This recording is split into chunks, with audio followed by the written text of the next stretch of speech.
సకల దేవతా పూజా విధానము.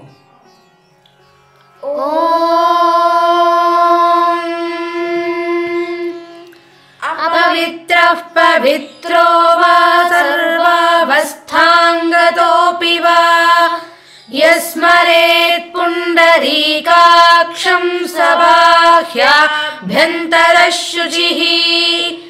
ॐ आपमापामपः सर्वाः अस्मादस्मादितो मुतः अग्निर्वायुश्च सूर्यश्च सह सञ्जस्करद्धिया येन देवाः पवित्रेण आत्मानं पुनते सदा तेन सहस्रधारेण पावमान्यः पुनन्तु मा प्राजापत्यं पवित्रम् शतोऽद्यामगुं हिरण्मयम् तेन ब्रह्मविदो वयम् पूतं ब्रह्म पुनीमहे इन्द्रः सुनीति सह मा पुनातु सोमः स्वस्त्या वरुणः समीच्य यमो राजा प्रमृणाभिः पुनातु मा जातवेदा मोर्जयन्त्या पुनातु. ॐ भूर्भुवः सुवो भूर्भुवः सुवो भूर्भुवः सुवः. आदौ दीपाराधनं कृत्वा अथ देवस्य वामभागे दीपं संस्थाप्य ॐ उद्दीप्य स्वजातवेदोपघ्नन्निरृतिं मम पशुगुश्च मह्यमावह जीवनं च दिशो दिश. ॐ भो दीपब्रह्मरूपेण सर्वेषां हृदि संस्थितः अतस्त्वां स्थापयाम्यद्य मदज्ञानमपाकुरु. ॐ अग्निनाग्निः समिध्यतेति दीपवर्तिरन्यवर्तिना प्रज्वाल्य. ॐ अग्निनाग्निः समिध्यते कविर्गृहपतिर्युवा हव्यवाज्जुह्वास्यः. ॐ ध्रुवन्ते राजा वरुणो ध्रुवं देवो बृहस्पतिः ध्रुवन्त इन्द्रश्चाग्निश्च राष्ट्रं धारयतां ध्रुवम्. ॐ देवीं वाचमजनयन्त देवास्तां विश्वरूपा पशवो वदन्ति सा नो मन्द्रेशमूर्जन्दुहाना धेनुर्वागस्मानुपसुष्टुतैतु अयं मुहूर्तः सुमुहूर्तोऽस्तु. ఈ మంత్రములతో యజమాని శిరస్సుపై అక్షంతలు వేయవలెను. ॐ शुक्लाम्बरधरं विष्णुं शशिवर्णं चतुर्भुजं प्रसन्नवदनं ध्यायेत् सर्वविघ्नोपशान्तये. तदेव लग्नं सुदिनं तदेव ताराबलं चन्द्रबलं तदेव विद्याबलं दैवबलं तदेव लक्ष्मीपते तेऽङ्घ्रियुग स्मरामि. यः शिवो नाम रूपाभ्यां या देवी सर्वमङ्गला तयोः संस्मरणात् पुंसां सर्वतो जयमङ्गलम्. यत्र योगेश्वरः कृष्णो यत्र पार्थो धनुर्धरः तत्र श्रीर्विजयो भूतिर्ध्रुवा नीतिर्मतिर्मम. स्मृते सकलकल्याणभाजनै यत्र जायते पुरुषन्तमजन्नित्यं व्रजामि शरणं हरिम्. सर्वदा सर्वकार्येषु नास्ति तेषाममङ्गलम्. येषां हृदि स्थो भगवान् मङ्गलायतनो हरिः लाभस्तेषां जयस्तेषां कुतस्तेषां पराभवः येषामिन्दीवरः श्यामो हृदयस्थो जनार्दनः आपदामपहर्तारं दातारं सर्वसम्पदां लोकाभिरामं श्रीरामं भूयो भूयो नमाम्यहम् सर्वमङ्गलमाङ्गल्ये शिवे सर्वार्थसाधिके शरण्ये त्र्यम्बके देवि नारायणि नमोऽस्तु ते। ॐ श्रीवेदभगवते नमः। ॐ श्रीलक्ष्मीनारायणाभ्यां नमः। ॐ उमामहेश्वराभ्यां नमः। ॐ वाणीहिरण्यगर्भाभ्यां नमः। ॐ शचीपुरन्दराभ्यां नमः। ॐ अरुन्धतीवसिष्ठाभ्यां नमः। ॐ श्रीसीतारामाभ्यां नमः। ॐ श्रीराधाकृष्णाभ्यां नमः। ॐ इन्द्राद्यष्टदिक्पालकदेवताभ्यो नमः। ॐ आदित्यादिनवग्रहदेवताभ्यो नमः। ॐ क्षेत्राधिष्ठानदेवताभ्यो नमः। ॐ ग्रामदेवताभ्यो नमः। ॐ कुलदेवताभ्यो नमः। ॐ मातापितृभ्यां नमः। ॐ श्रीगुरुभ्यो नमः। ॐ सर्वेभ्यो महाजनेभ्यो नमः। घण्टानादम्। ॐ आगमार्थं तु देवानां गमनार्थं तु रक्षसां कुरु घण्टारवं तत्र देवताह्वानलाञ्छनम् आचमनीयम्। ॐ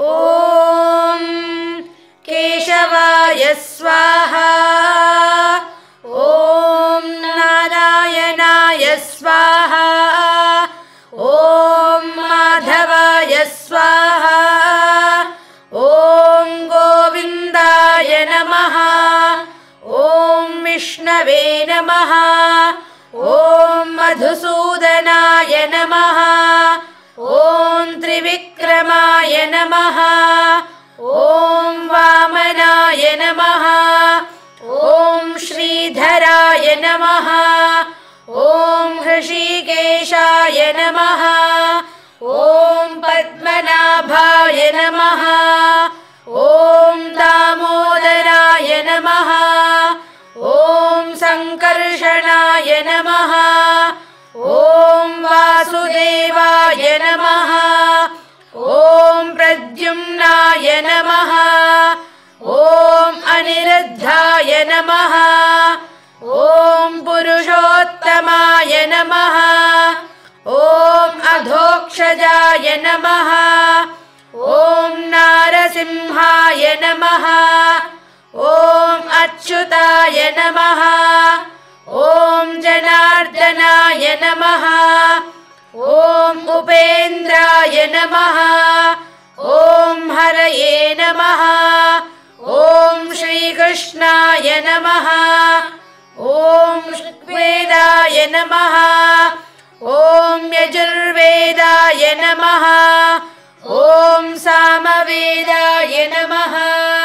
ॐ अथर्ववेदाय नमः। श्रौताचमनम्। ॐ तत्सवितुर्वरेण्यर्गः स्वाहा। भर्गो देवस्य धीमहि स्वाहा। धियो यो नः प्रचोदयात् स्वाहा। आपोहिष्ठामयो भुवः। भूतोच्चाटनम्। ॐ उत्तिष्ठ सन्तु भूतपिशाचाः एते भूमिभारकाः एतेषामविरोधेन ब्रह्मकर्म समारभे अपक्रामन्तु भूतानि पिशाचाः सर्वतो दिशम् सर्वेषामविरोधेन पूजा कर्म समारभे अपसर्पन्तु ये भूता भूमि संस्थिताः ये भूता विघ्नकर्तारस्ते नश्यन्तु शिवाग्नय. అక్షంతలు వాసన చూసి ఎడమ పక్కన వేయవలెను. ఆసనం పృథివ్యాః మేరుపృష్ఠ ఋషిః కూర్మో దేవతా సుతలం ఛందః ఆసనే వినియోగః. ఓం పృథ్వీత్వయా ధృతా లోకదేవి త్వం విష్ణునా ధృతా త్వం చ ధారయమాన్ దేవి పవిత్రం కురు చాసనం. ప్రాణాయామము. ఓం ప్రణవస్య పరబ్రహ్మ ఋషిః పరమాత్మా దేవతా దైవీ గాయత్రీ ఛందః ప్రాణాయామే వినియోగః. ఓం భూః ఓం భువః ఓం సువః ఓం మహః ఓం జనః ఓం తపః ఓం సత్యం ఓం తత్సవితుర్వరేణ్యం భర్గో దేవస్య ధీమహి ధియో యో నః ప్రచోదయాత్. ఓం ఆపో జ్యోతిరసోమృతం బ్రహ్మ భూర్భువః సువరోం. సంకల్పము. ఇతరుల గురించి చేసేటప్పుడు యజమానస్య ఉపాత్త అని, తన గురించి చేసేటప్పుడు మమోపాత్త అని చెప్పుకోవాలి.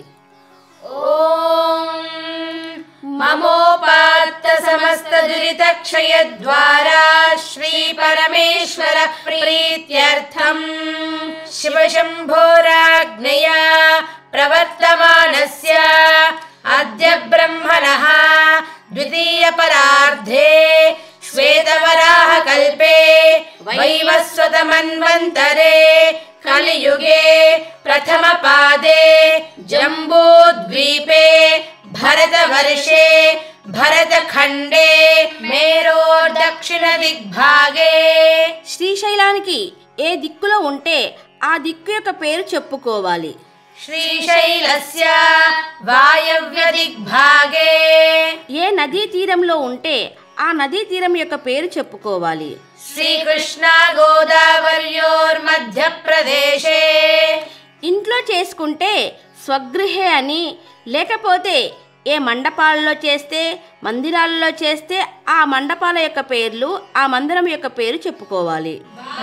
పుణ్యక్షేత్రే శ్రీ వేద భారతీ పీఠే సమస్త దేవతా హరిహర గురుచరణ సన్నిధౌ అస్మిన్ వర్తమాన వ్యావహారిక చాంద్రమానేన. ఈ సంవత్సరము శుభకృత్నామ సంవత్సరము కాబట్టి స్వస్తి శ్రీ శుభకృన్నామ సంవత్సరే దక్షిణాయనే వర్ష ఋతౌ భాద్రపద మాసే శుక్లపక్షే చతుర్థ్యాం శుభపుణ్యతిథౌ సౌమ్యవాసరయుక్తాయాం శుభనక్షత్రే శుభయోగే శుభకరణ ఏవం గుణ విశేషణ విశిష్టాయాం శుభతిథౌ. ఇక్కడ మీ గోత్రం చెప్పి పురుషులైతే గోత్రోద్భవస్య అని, స్త్రీలైతే గోత్రోద్భవాయాః అని చెప్పుకోవాలి. అముక గోత్రోద్భవస్య అముక గోత్రోద్భవాయాః. ఇక్కడ మీ పేరు చెప్పి పురుషులైతే నామధేయస్య అని, స్త్రీలైతే నామధేయాయాః అని చెప్పుకోవాలి. అముక నామధేయాయాః అస్మాకం సహకుటుంబానాం क्षेम स्थैर्य धैर्य विजय अभय आयुरारोग्य ऐश्वर्याभिवृद्ध्यर्थं धर्मार्थ काम मोक्ष चतुर्विध फल पुरुषार्थ सिद्ध्यर्थं पुत्र पौत्राभिवृद्ध्यर्थं सर्वदा सर्वकार्येषु दिग्विजय सिद्ध्यर्थम् अखंड लक्ष्मी सरस्वती अनुग्रह सिद्ध्यर्थम् इह जन्मनि पूर्व जन्मनि जन्म जन्मान्तरेषु कायिक वाचिक मानसिककृतानां ज्ञातकृतानां अज्ञातकृतानां समस्त दोषानां परिहारद्वारा मम जन्म लग्नवशात् नाम लग्नवशात् जन्म नक्षत्रवशात् नाम नक्षत्रवशात् च संभावितानां अष्टम शनि अर्धाष्टम शनि कुजग्रह कालसर्पादि दोषानां परिहारद्वारा आदित्यादि नवग्रहाणां ये ये ग्रहाः अरिष्टस्थानेषु स्थिताः तेषां ग्रहाणां सर्वारिष्टपरिहारद्वारा शुभफल अवाप्त्यर्थं ये ये ग्रहाः शुभस्थानेषु स्थिताः तेषां ग्रहाणां अत्यंत अनुकूलत्व सिद्ध्यर्थं मनोभीष्ट सिद्ध्यर्थं धनधान्याभिवृद्ध्यर्थं समस्त त्रयस्त्रिंशत् कोटि देवता अनुग्रह द्वारा गृहे ग्रामे सर्वमंगलावाप्त्यर्थं ఇక్కడ ఏ దేవత యొక్క పూజ చేస్తే ఆ దేవత యొక్క పేరు చెప్పుకోవాలి. శ్రీ లక్ష్మీ నారాయణ దేవతాముద్దిశ్య శ్రీ లక్ష్మీ నారాయణ దేవతా ప్రీత్యర్థం యావచ్చక్తి ధ్యాన ఆవాహనాది అభిషేక సహిత షోడశోపచార పూజాం కరిష్యే. తన గురించి చేసేటప్పుడు కరిష్యే అని, ఇతరుల గురించి చేసేటప్పుడు కరిష్యామి అని చెప్పుకోవాలి.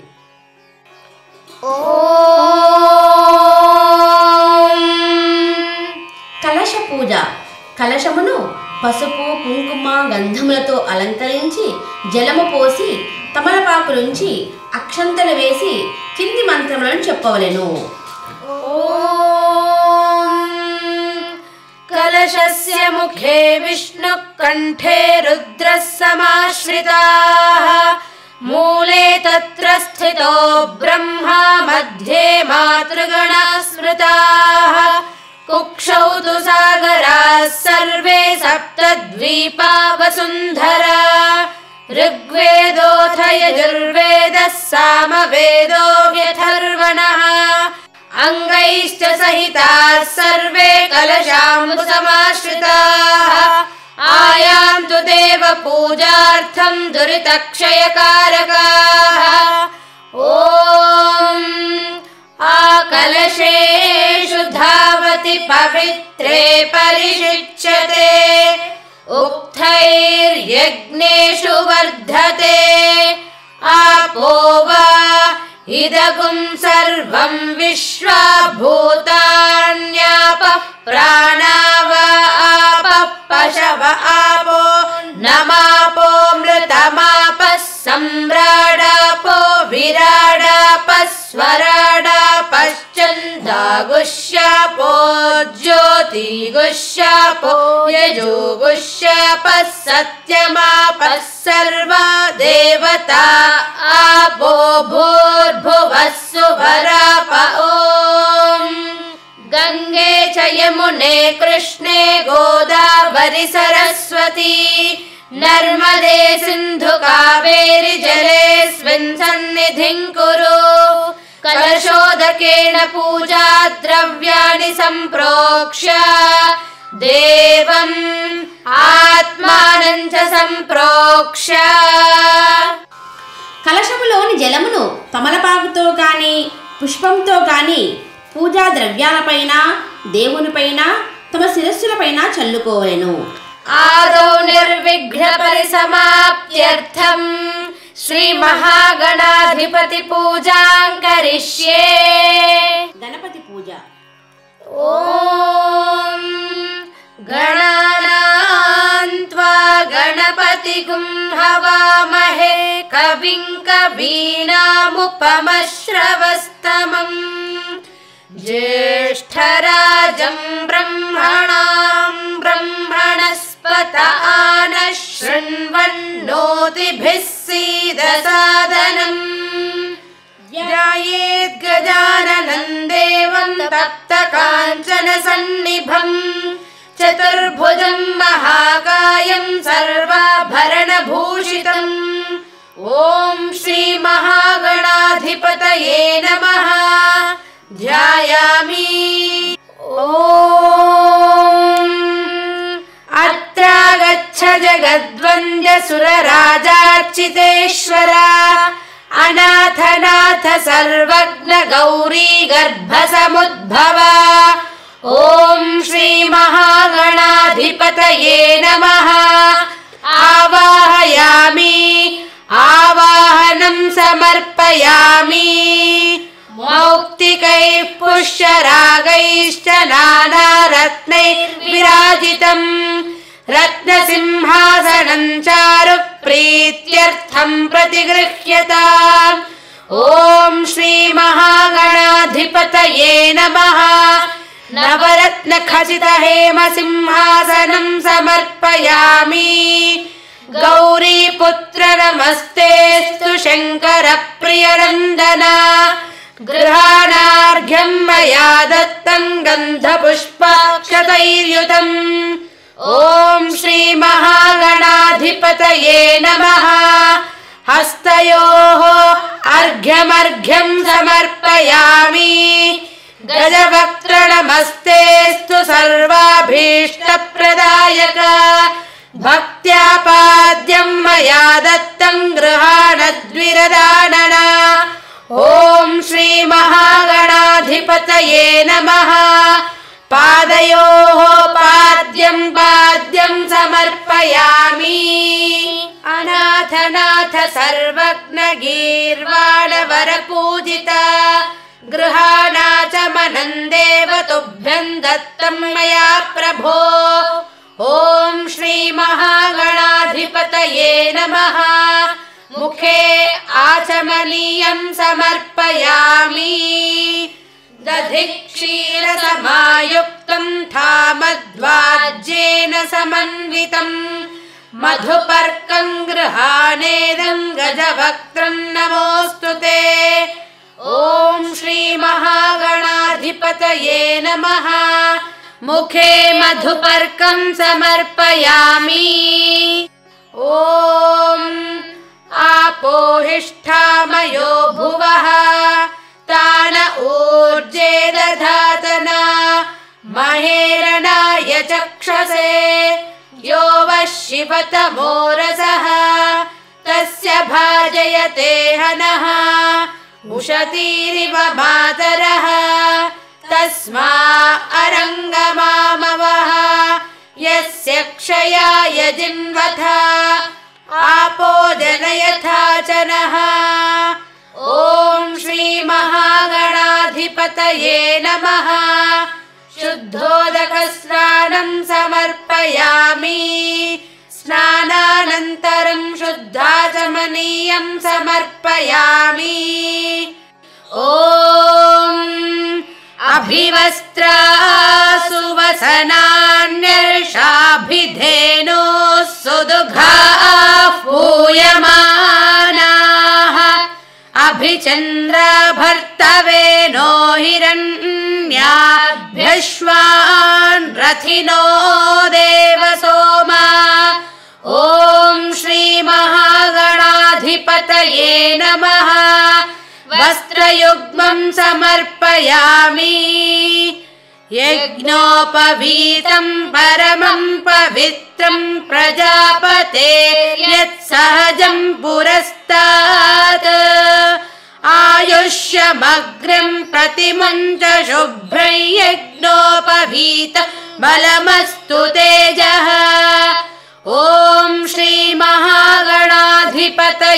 नमः यज्ञोपवीतं समर्पयामि ॐ गन्धद्वारान्दुराधर्षां नित्यपुष्टां करीषिणीम् ईश्वरीगुं सर्वभूतानां तामिहोपह्वये श्रियम् श्रीगन्धं चन्दनोन्मिश्रं कर्पूरेण सुसंयुतं विलेपनं सुरश्रेष्ठ प्रीत्यर्थं प्रतिगृह्यताम् ॐ श्रीमहागणाधिपतये नमः गन्धं समर्पयामि श्रीर्मे भजतु अलक्ष्मीर्मे नश्यतु ॐ श्रीमहागणाधिपतये नमः गन्धस्योपरि कुङ्कुमं समर्पयामि ॐ आयनेते परायणे दूर्वारोहन्तु पुष्पिणीः हृदाश्च पुण्डरीकानि समुद्रस्य गृहा इमे ॐ श्रीमहागणाधिपतये नमः गन्धस्योपरि अलङ्करणार्थम् अक्षतान् समर्पयामि अथ पुष्पैः पूजयामि ॐ सुमुखाय नमः ॐ एकदन्ताय नमः ॐ कपिलाय नमः ॐ गजकर्णकाय नमः ॐ लम्बोदराय नमः ॐ विकटाय नमः ॐ विघ्नराजाय नमः ॐ गणाधिपाय नमः ॐ धूम्रकेतवे नमः ॐ गणाध्यक्षाय नमः ॐ फालचन्द्राय नमः ॐ गजाननाय नमः ॐ वक्रतुण्डाय नमः ॐ शूर्पकर्णाय नमः ॐ हेरम्बाय नमः ॐ स्कन्दपूर्वजाय नमः ॐ मूषिकवाहनाय नमः ॐ मोदकहस्ताय नमः ॐ चामरकर्णाय नमः ॐ विलम्बितसूत्राय नमः ॐ वामनरूपाय नमः ॐ ईश्वरपुत्राय नमः ॐ वरसिद्धिविनायकाय नमः ॐ सर्वसिद्धिप्रदायकाय नमः ॐ श्रीमहागणाधिपतये नमः नानाविधपरिमलपत्रपुष्पाक्षतान् समर्पयामि वनस्पत्यद्भवैर्दिव्यैर्नानागन्धैः सुसंयुतः आघ्रेयः सर्वदेवानां धूपोऽयं प्रतिगृह्यताम् ॐ श्रीमहागणाधिपतये नमः धूपमाघ्रापयामि साज्यं त्रिवर्ति संयुक्तं वह्निनायोजितं प्रियं गृहाणमङ्गलं दीपं त्रैलोक्यतिमिरापः भक्त्या दीपं प्रयच्छामि देवाय परमात्मने त्राहि मां नरकात् घोरात् दिव्यज्योतिर्नमोऽस्तु ते ॐ श्रीमहागणाधिपतये नमः दीपं दर्शयामि धूपदीपानन्तरं शुद्धाचमनीयं समर्पयामि नैवेद्यं षड्रसोपेतं फलमोदकसंयुतं भक्ष्यभोज्यसमायुक्तं प्रीत्यर्थं प्रतिगृह्यताम् ॐ श्रीमहागणाधिपतये नमः महानैवेद्यं समर्पयामि ॐ भूर्भुवः सुवः तत्सवितुर्वरेण्यं भर्गो देवस्य धीमहि धियो यो नः प्रचोदयात् सत्यं त्वत्तेन परिषिञ्चामि अमृतमस्तु अमृतोपस्तरणमसि ॐ प्राणाय स्वाहा ॐ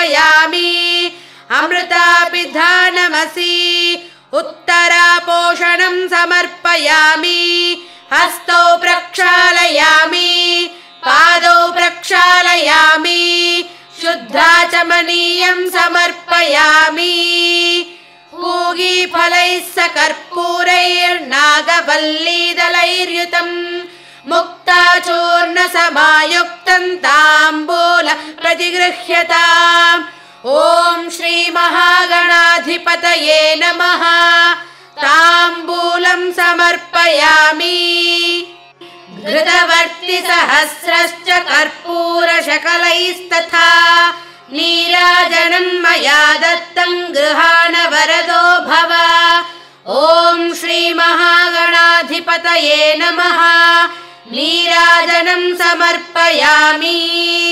सुमुखश्चैकदन्तश्च कपिलो गजकर्णकः लम्बोदरश्च विकटो विघ्नराजो गणाधिपः धूम्रकेतुर्गणाध्यक्षः फालचन्द्रो गजाननः वक्रतुण्डः शूर्पकर्णो हेरम्बस्कन्दपूर्वजः षोडशैतानि नामानि यः पठेत् शृणुयादपि विद्यारम्भे विवाहे च प्रवेशे निर्गमे तथा संग्रामे सर्वकार्येषु विघ्नस्तस्य न जायते ॐ श्रीमहागणाधिपतये नमः सुवर्णमन्त्रपुष्पं समर्पयामि शरणं गुरुं परं श्रीचरणं वेदविद्यानन्दगिरिं शरणं वेदविद्यानन्दगिरिं शरणं वेदविद्यानन्दगिरिं शरणम्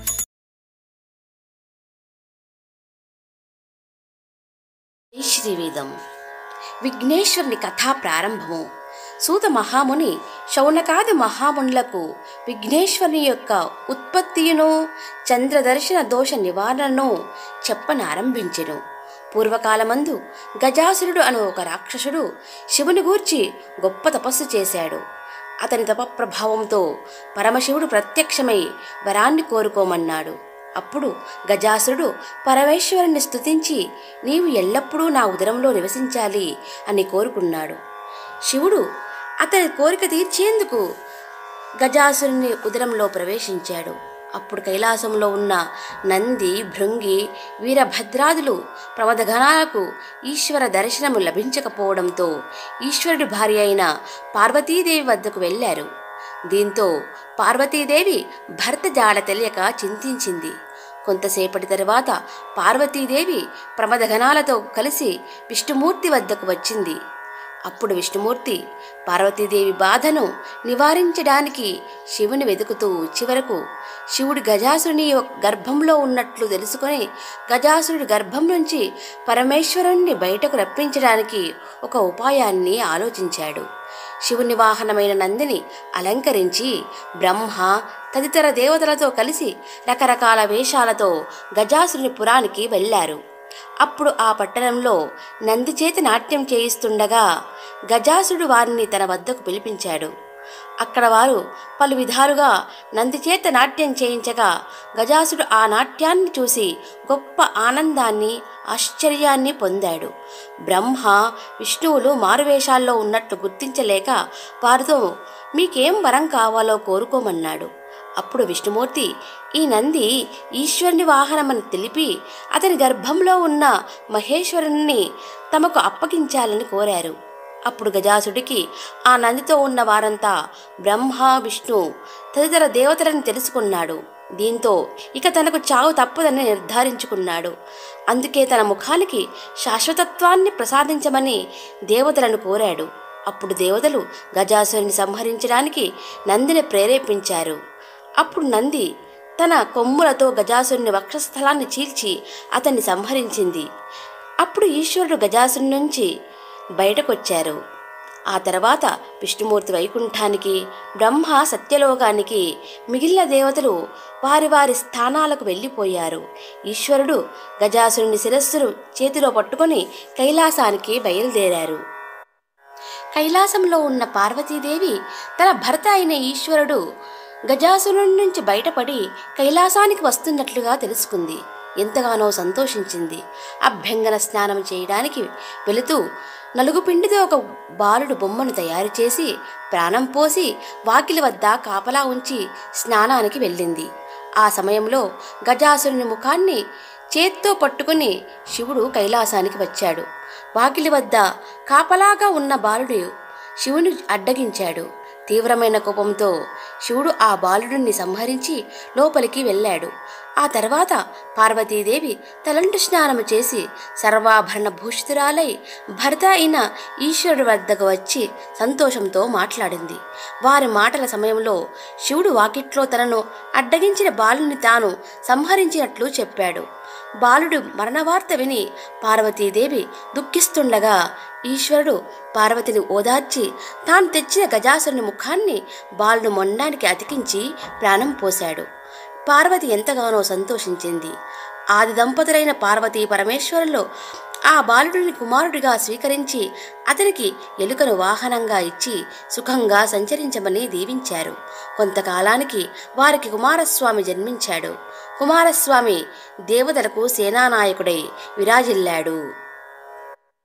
ఒకనాడు దేవతలు మునులు పరమేశ్వరుని దర్శించి విఘ్నాలకు ఒకరిని అధిపతిగా చేయమని కోరారు.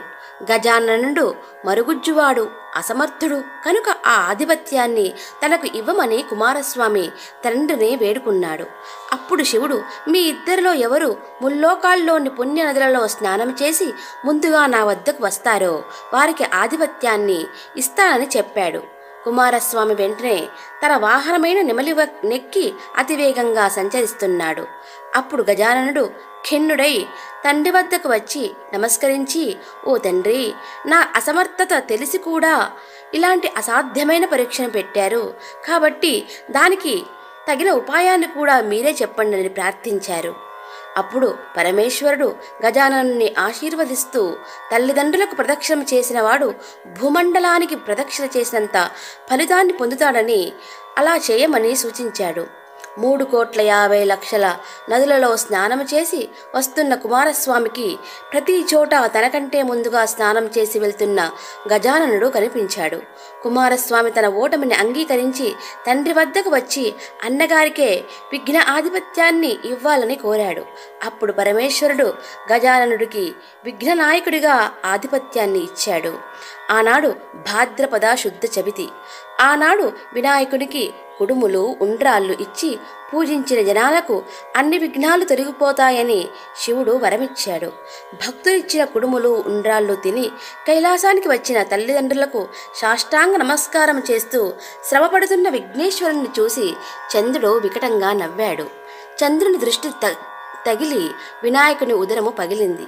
మరణించిన విఘ్నేశ్వరుని చూసి పార్వతీదేవి దుఃఖించి, నిన్ను చూసిన జనులు పాపాత్ములై నిందలు పొందురుగాక అని చంద్రుణ్ణి శపించింది.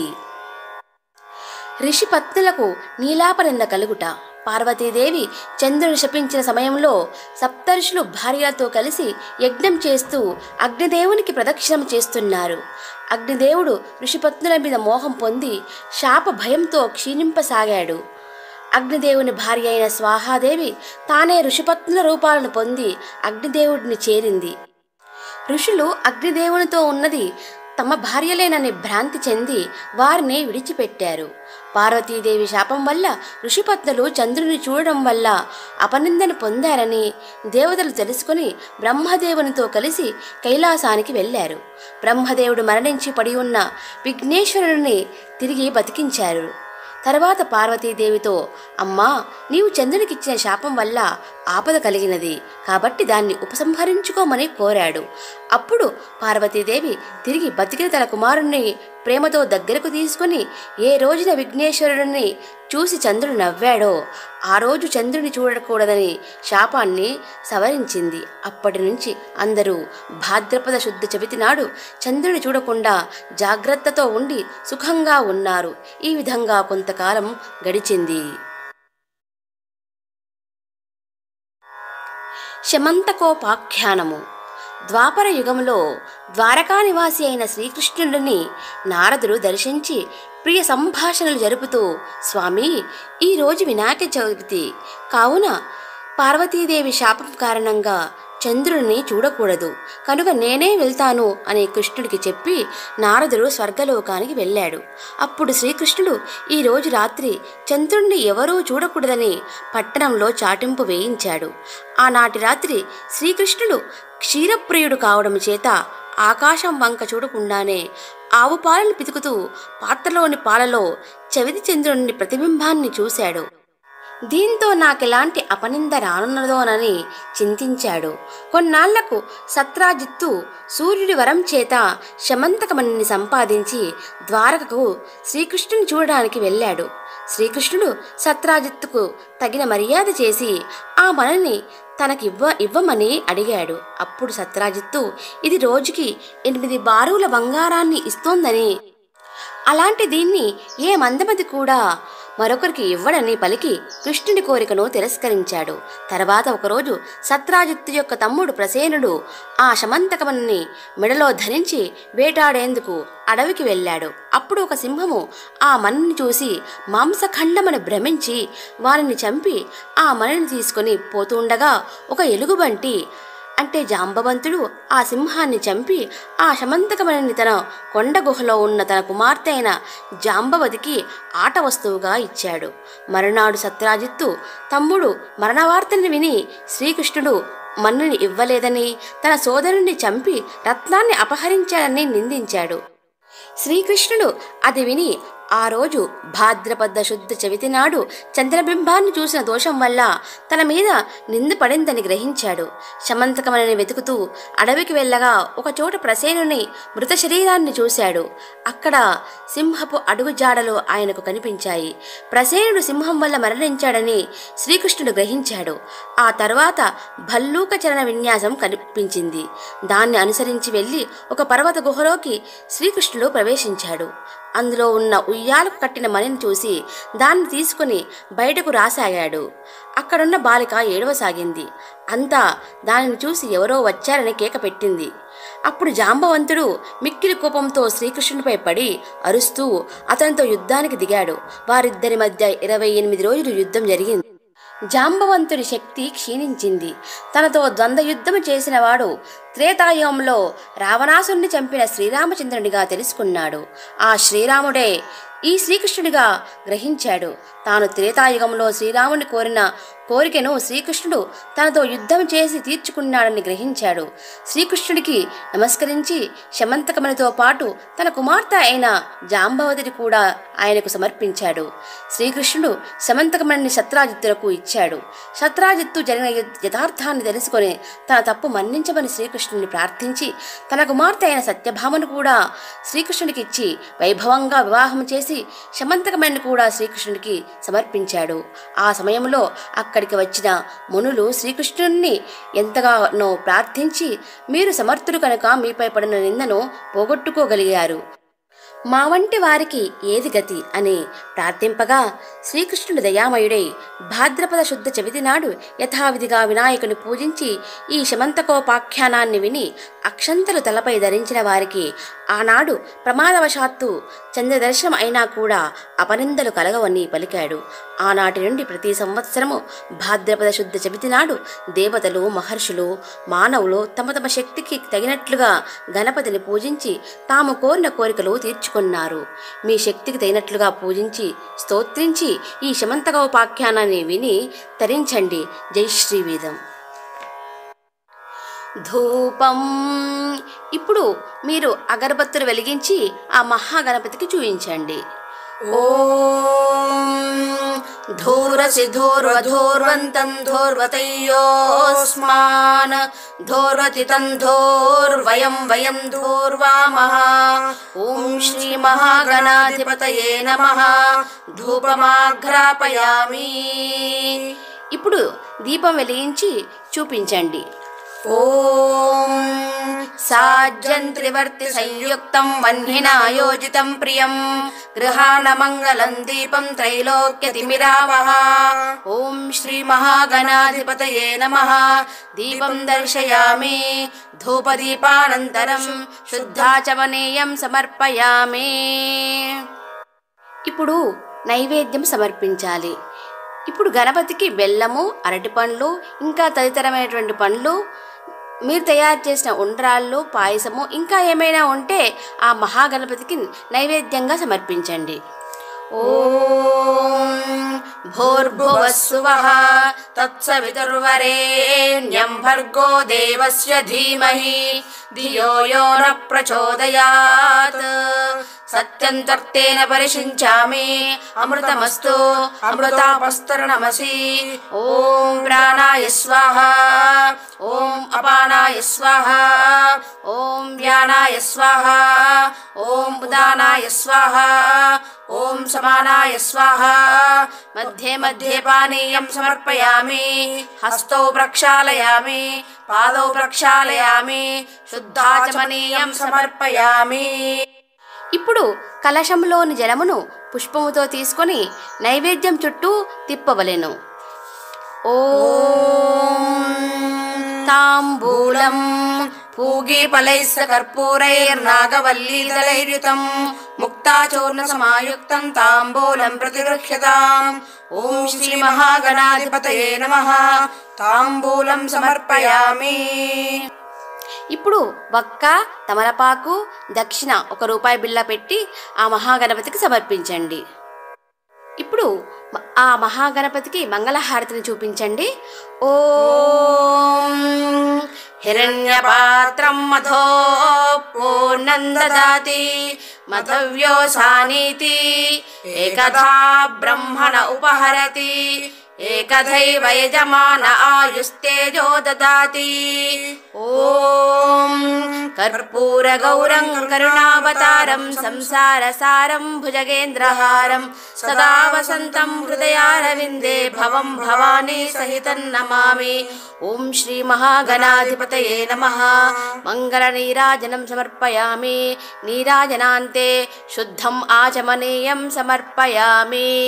జై భక్తవత్సల గోవింద గోవింద.